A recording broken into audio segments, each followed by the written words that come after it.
June of 1941, a dirt road outside the town of Raseiniai in Lithuania. One Soviet heavy tank rolled to a stop across it and shut the road down. General Erhard Raus had a whole Panzer Division on the far side of that road, and for close to a full day he could not move it. Every gun he sent bounced. The tank was never outfought. What finally silenced it was the ground it was parked on. The mismatch starts with the machine. The tank was a KV, most likely the KV-2, a Soviet heavy weighing about 57 tons. The armor on the hull ran close to 3 inches of solid steel, and the turret face was thicker than 4. On top of it sat a stubby 152mm howitzer, a gun built to knock down bunkers, firing a shell heavier than a grown man could lift alone. The Germans brought lighter tools to Lithuania that summer. The 6th Panzer Division rolled east with the tanks that had beaten France. Light Czech-built machines, the Panzer 35, plus a handful of Panzer IIIs and Panzer IVs. Their guns ran from a 37mm up to a short 75. Against French armor in 1940, those guns had been enough. Against 3 inches of Soviet steel, they were noisemakers. One KV, sitting alone on one crossroads, held up an entire Panzer Division for close to 24 hours. In that day, it wrecked a supply column and destroyed a battery of anti-tank guns. It stopped an 88mm gun before the crew could fire a single round. The Germans had the whole division and could not get past one tank. That is the setup every spec sheet gives you. The armor was thicker and the gun heavier. On paper, the tank wins every time. If that were the end of it, this would be a story about steel. The same tank, with the same armor on a different piece of ground, would have driven off and lived. The thing that finished it was not carried on any German gun. It was the road. On the 23rd of June, the Soviet 2nd Tank Division was ordered west to hit the German spearhead near Raseiniai. It had 2 battalions of KV heavy tanks. The problem started before a shot was fired. The KVs broke down on the road march. Air filters clogged with dust. Transmissions balked and seized. Most of the KV-2s and about 10 of the KV-1s fell out along the way, abandoned by their own crews at the roadside with nothing wrong the enemy had done. One KV kept going and ended up in exactly the wrong place for the German. Came up behind the front and stopped on the only road feeding a bridgehead the 6th Panzer Division had pushed across the Dubica River. The road ran over soft, swampy ground. Nothing heavy could leave the roadbed and go around. Retreating Soviet infantry still moved through the woods on both sides. One tank, on that one strip of firm ground, cut a division in half. The Germans learned it the hard way. On the morning of the 24th, the division tried to run 12 supply trucks up to the men in the bridgehead. The KV let them come and then opened fire. All 12 trucks were destroyed on the road. A sergeant and a driver made it back with one empty truck and told their commander the only supply route was blocked by a heavy tank. The bridgehead was now cut off. Fuel and ammunition both stopped at a single crossroads guarded by one machine. Raus gave the order to clear the road. The job went to Lieutenant Wengenroth and a battery of 50mm anti-tank guns. His crews hauled 4 guns forward by hand and set them up about 650 yards from the tank, close enough to aim carefully, far enough to feel safe. They opened fire. They hit the KV 8 times. Every round left a bright scar on the armor and did nothing else. Then the tank turned its turret and answered. 2 of the 4 anti-tank guns were destroyed where they stood. The other 2 were knocked out of action. Wengenroth pulled his men back with nothing to show for it. Next, the Germans reached for the one weapon that could do the job. They pulled a single 88mm anti-aircraft gun out of the defenses at Raseiniai and towed it forward. 88 was the answer to almost every tank in the world in 1941. Its long, high-velocity shell would punch through the KV where nothing else could.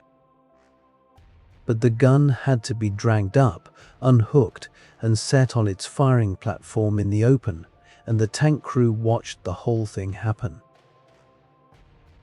Raus wrote about that hour afterward, and his account is the best record we have. In it he said the crew had nerves of steel. They let the 88 roll closer and closer without firing, because the closer it came, the easier it was to hit. They waited until the German gunners were sweating over the breech, loading the first round. Then, in Raus's words, the tank turret turned and fired the first shot. Every shot hit the target. The 88 was wrecked before it got a round off. The tractor that towed it was destroyed beside it. Raus watched his best anti-tank weapon fall into the ditch in pieces, and his frustration was plain in every line he wrote about it. By now a single tank has beaten every gun a Panzer Division owns. And the honest answer is that the German equipment worked fine. The 88 could kill this tank, and everyone knew it. The 50mm crews did their job and aimed true. The real trouble was simpler. The tank could shoot back, and one gun in the open against one tank in cover is a duel. The tank wins. The decider is the least glamorous thing on the battlefield. It was supply. The KV was winning, but it was stuck. That one strip of firm ground was the only place it could sit, and a tank that cannot move cannot do the 2 things that keep a tank alive. It could not chase the Germans down, could not slip back overnight, take on fuel and shells, and come again fresh at dawn. There was no fuel truck behind it. No ammunition truck. Nothing coming up the road at all. Every shell it fired was one. It would never get. A machine alone spends what it has and is handed nothing in return. So the Germans stopped trying to outshoot it. They outweighted it instead. The big gun on top made the clock run faster. That 152mm howitzer was a bunker gun, and it was slow. A trained crew could load and fire it maybe 2 to 4 times a minute, and each shell was so heavy the loader could barely move it in the cramped turret. The tank had to make every round count, and it did. But a slow gun with no resupply is a gun on a countdown, and the Germans only had to keep coming until the count reached 0. That is exactly what they did on the 25th.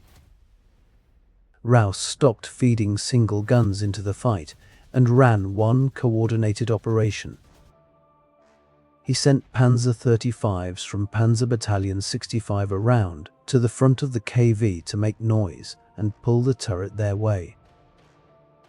The Czech tanks could not hurt it, and everyone knew that too. Their whole job was to be a distraction, to hold the crew's eyes forward. While the turret tracked the light tanks, a second 88 was brought up quietly from behind and opened fire on the KV's rear. 7 shells struck the tank. Only 2 of them punched through the armor. Even flanked, even ambushed, even hit dead on, the KV mostly shrugged off the finest anti-tank gun in the German army. 2 rounds got inside, and the tank went quiet and the turret slowed. German combat engineers ran up to finish it. As they reached the hull, the turret started to turn again. The crew was still fighting from inside a wrecked machine. The engineers dropped grenades through the 2 holes the 88 had made. It took the coordinated effort of a Panzer Division to end one tank. A battery of anti-tank guns. More than one 88. A squadron of light tanks used purely as bait, and a party of engineers climbing onto the hull by hand.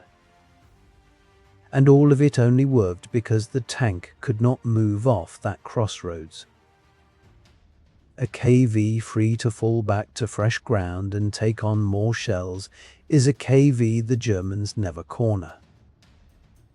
The one at Raseiniai was pinned to the only firm road for miles. That, in the end, is what handed them the kill. Raus buried the crew where they fought. He was shaken by their courage, and in his account he wrote plainly, "We buried them with full military honors. They fought to the last breath." His men dug the grave in the ground beside the road. He never learned their names. To this day, nobody knows for certain who they were, how many were in the tank, or even with full confidence whether it was a KV-1 or the bigger KV-2. The records from the Soviet side of that crossroads simply do not exist.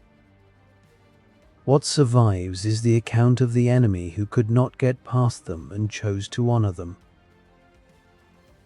Some things about that day are genuinely unknown, and they are worth naming out loud.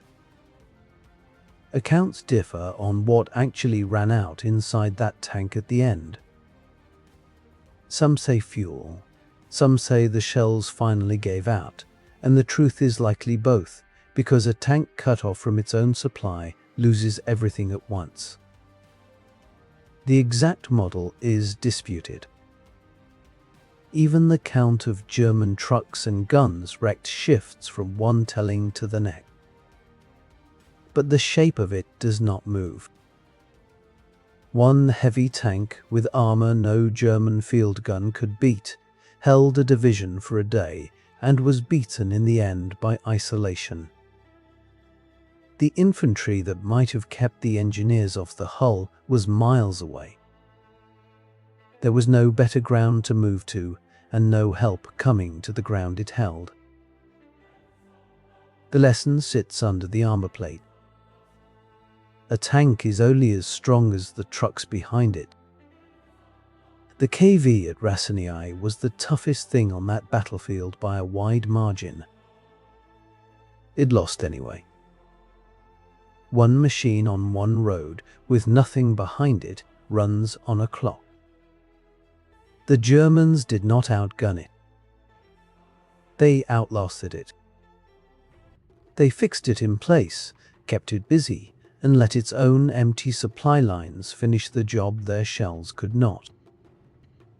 The crew that Raus buried by the road were never beaten by a better tank.